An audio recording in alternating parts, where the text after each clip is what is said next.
जय श्री राम दोस्तों। बहुत समय पहले की बात है।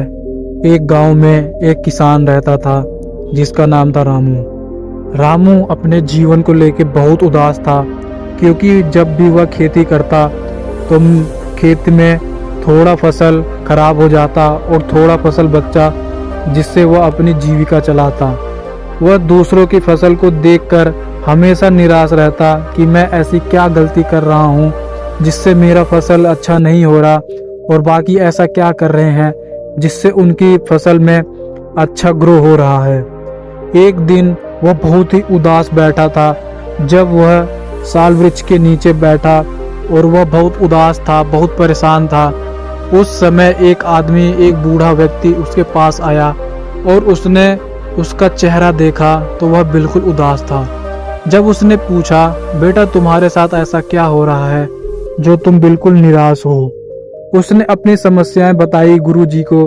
गुरुजी, मैं अपनी फसल जब भी उगाता हूँ तो थोड़ा खराब हो जाता है और थोड़ा बच जाता है, जिससे मैं अपनी जीविका चला रहा हूँ, और बाकी मेरी हालत तो आप देख ही रहे हो, गरीबी में चल रही है। गुरुजी ने सुझाव दिया कि तुम अपने फसल में अच्छी उर्वरक डालो, अच्छी मात्रा में उन्हें पानी दो और अच्छी मात्रा में उनकी देखरेख करो।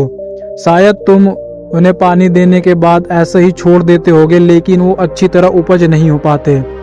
उसने ध्यान लगाया और सोचा, ये बात तो सत्य है, मैं खाद और इनका इस्तेमाल तो करता हूँ लेकिन उनकी अच्छी देखरेख नहीं करता। जब वह वापस गया और दूसरों को ध्यान से देखा कि वे अपने खेत में कैसे क्या कर रहे हैं, कैसे देखरेख कर रहे हैं, तो उसे ध्यान आया कि मुझे भी ऐसा करना चाहिए। जब उसकी नई फसल उगने को आई तब वह अच्छी तरह से उर्वरक डाले, अच्छी तरह से खाद का प्रयोग किया, खेतों की जुताई की, खेतों की सिंचाई अच्छी मात्रा में की। उसके बाद जब वह अच्छी देखरेख किया, अच्छी देखरेख के बाद जब फसल उगना आरंभ हुआ, उस समय तो ठीक था, लेकिन जैसे जैसे फसल बड़ा होता गया उसकी उपज बढ़ती गई और अधिक मात्रा में उसकी उपज होने लग गई। वह वापस उस गुरुजी को धन्यवाद किया। धन्यवाद करने के बाद जब वह अपने खेत में वापस आया तो उसने देखा फसल काफी मात्रा में उग गई है। वह अपनी जीविका चलाने के लिए थोड़े फसल रख दिया और थोड़े फसल जमा करके उसे बेचना शुरू कर दिया। धीरे धीरे फसल बेचते बेचते उसने एक अच्छा दुकान खोल लिया, और दुकान खोलने के बाद वह धीरे धीरे करते करते ऐसे अमीर बनता गया।